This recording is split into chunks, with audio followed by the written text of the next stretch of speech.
નમસ્કાર મિત્રો, સ્વાગત છે તમારું ગુજરાતી તાજા સમાચારમાં। આજના તાજા અને મહત્વના સમાચારમાં આગળ વધતા પહેલા જો તમે અમારી ચેનલમાં નવા હોય તો વિડીયોને લાઇક અને ચેનલને સબસ્ક્રાઇબ કરો।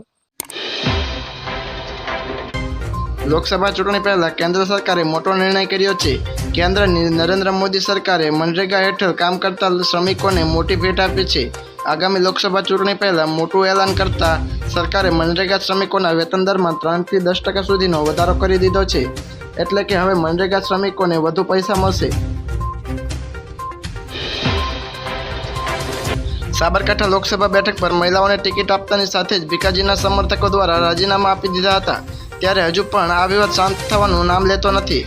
કાર્યકરો દ્વારા ભાજપ કાર્યાલય પર વિરોધ પ્રદર્શન કરતા પોલીસ બોલાવવાની ફરજ પડી હતી। વલસાડમાં ટામેટાના પોષણક્ષમ ભાવના મળતા ખેડૂતોએ વિરોધ નોંધાવ્યો છે। દૂર દૂરથી ખેડૂતો નાના પોટાના માર્કેટયાર્ડમાં ટામેટાનું વેચાણ કરવા આવતા હોય છે, પરંતુ પૂરતો ભાવ ન મળતા રસ્તા પર ટામેટા ફેંકી ખેડૂતોએ વિરોધ દર્શાવ્યો હતો। વલસાડ જિલ્લાની નાના પોટા બજારમાં ખેડૂતોએ ટામેટા ફેંક્યા હતા।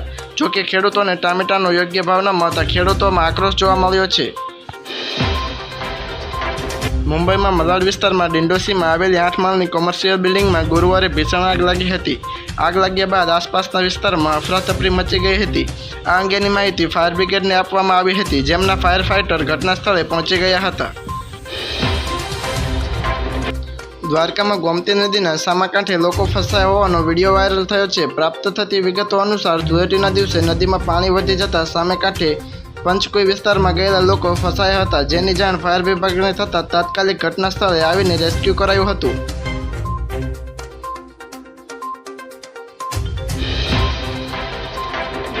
કેન્દ્રીય નાણામંત્રી નિર્મલા સીતારમણે ભાજપના લોકસભા ચૂંટણી લડવાના પ્રસ્તાવને ફગાવી દીધો છે। તેની પાછળનું કારણ જણાવતા તેમણે કહ્યું કે તેમની પાસે લોકસભાની ચૂંટણી લડવા માટે જરૂરી ફંડ નથી। ભાજપ અધ્યક્ષ જેપી નડ્ડાએ તેમને આંધ્રપ્રદેશ અને તમિલનાડુમાંથી ચૂંટણી લડવાનો વિકલ્પ આપ્યો હતો।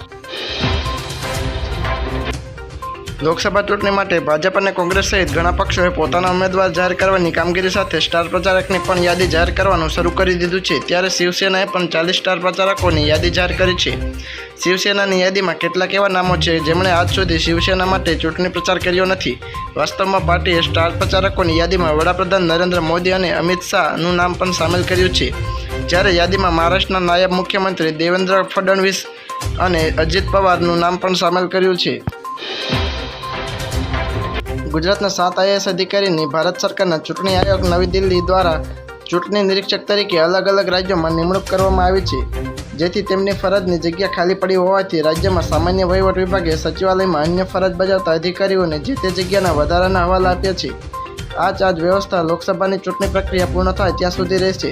ઉલ્લેખનીય છે કે રાજ્યના 35થી વધુ આઈએએસ અને આઈપીએસની ચૂંટણી નિરીક્ષક તરીકે અન્ય રાજ્યોમાં ચૂંટણી ફરજ સોંપવામાં આવનાર છે।